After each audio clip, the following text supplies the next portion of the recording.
Hi Jordan. Hello. So maybe if you want to talk a little bit about like how your preparation is going compared to your Olympic preparation in 2021, does it feel different? Well, obviously, going into this Olympics, I am an Olympian, so seeing the progress and the ability for me to kind of just enjoy the ride more is really fun and cool. The preparation I had my first year was definitely harder than it is right now. Right now I'm kind of just focusing on myself and mental and making sure I'm healthy throughout the whole time frame, for sure. And how is your health? Is everything good? Health is going good. I'm currently, just trying to focus on, making sure my ankles, my wrists, everything is pretty good, because before 2021 I did have a wrist surgery, so right now I'm just focusing on being able to kind of just make sure everything is maintained in a good position and that my mental is good as well. And right now we're doing pretty good. We're pretty solid. It's the beginning of the year, so hopefully everything, will play out how it needs to. It's great to hear. And how is it that you've had that experience from Tokyo? What an incredible experience that was. Does that get you feeling more ready for this time around for Paris?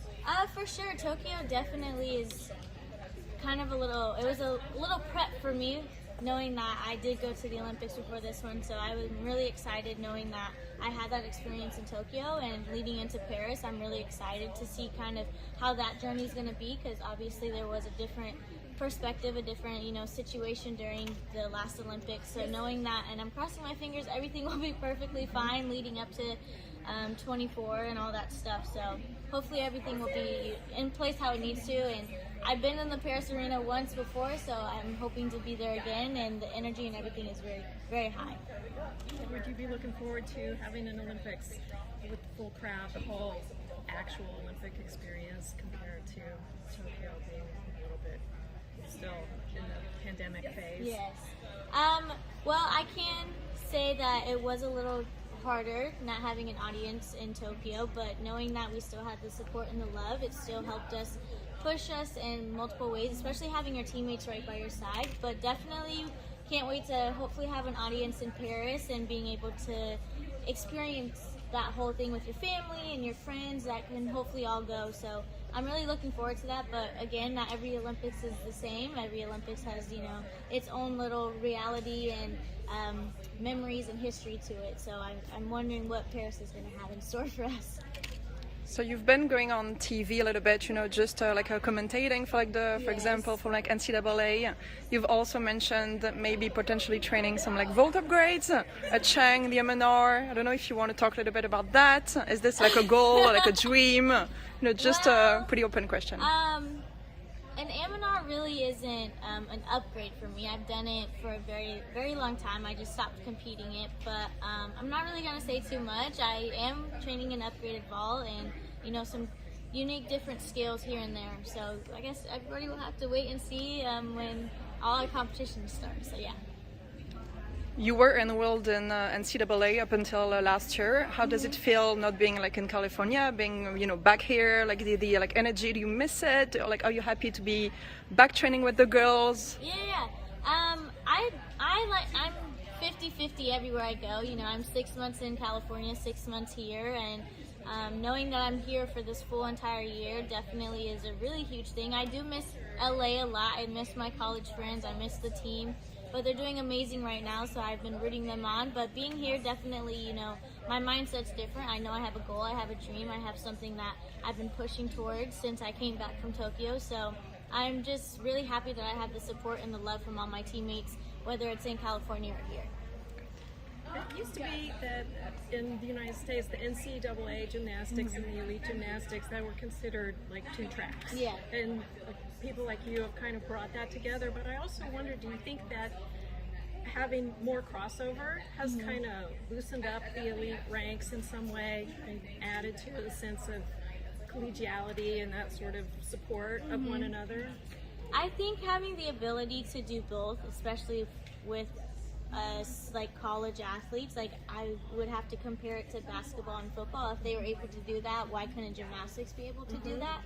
So I think knowing that we have the ability to use our name, image, and likeness in both realms is really cool, and it's a really cool opportunity, knowing that the younger generation they won't be too scared to figure out what direction that they want to go. They can go both directions if they want to. And knowing that, you know, college has been able to be a huge part in this elite world now where, you know, you have people like me and Leanne and Jade and everybody coming back and still enjoying their time as an elite athlete as well. And, you know, getting the crowd hyped and all that stuff is really cool because that's what we experienced in college and having that, you know, team-based family there. So I think it's really cool knowing that we're trying to. I mean, obviously not everybody has to do it. You can enjoy it. You can be involved if you want, but if you don't, we do respect that in multiple ways. And that was the first thing me and Jay, I had told everybody when I first came back to my first championships after college, and I was like, look guys, this is what we did in college. If you guys want to join, you can. If you don't, we're not going to be disappointed.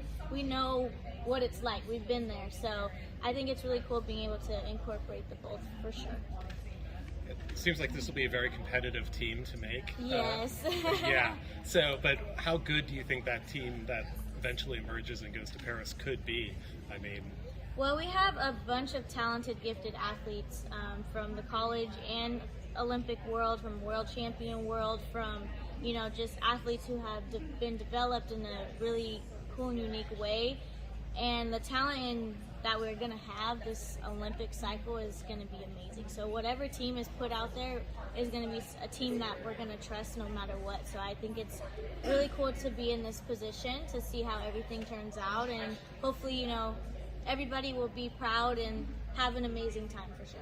And how's Simone doing? Have you talked to her lately? She's not coming to this event. Just wondering, I mean, how great was it to see her come back last year and have such success? And then what are you expecting from her?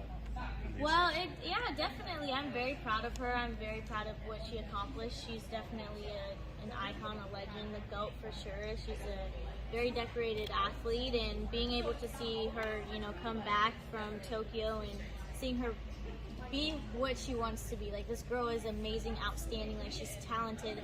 She's the Michael Jordan to gymnastics for sure, or like the Serena Williams to tennis. Like, she has made this sport. She has changed the culture of the sport. So seeing her do this again for her third time, I think is something that I wish I could do. I wish I could be in that position where it's just like, you know what? This is what I want to do, and I'm just going to go for it. And being able to witness that and being her teammate, being her friend, you know, it definitely is a cool experience. You're one of like the most experienced gymnasts compared to like I would say like the younger generation, like Jocelyn, Shanna, and everything. How do you reflect on that? Like, do you feel that, you know, you're kind of like a big sister, that you're helping them like in that cycle? Yeah. Definitely, you know, having experience and being a veteran in this sport and being through, I think I've been through the most quads since I've been in this sport. So knowing that I have such a huge inspiration, huge, you know, role model, I think it's really cool knowing that those two girls like Tiana and Jocelyn are on my team, and I can help them in ways, whether, you know, it's with a world championship, whether it's with, you know, a selection or something that they need help with, and I can kind of navigate them in a way. So I think it's really cool that we all have this cool bond, and we have the ability to put that into our gymnastics as well. So if we need somebody to, you know, lean on, we can. You have been training with Mélanie, and so of course, you know, she got bronze in the like a team final. Yes.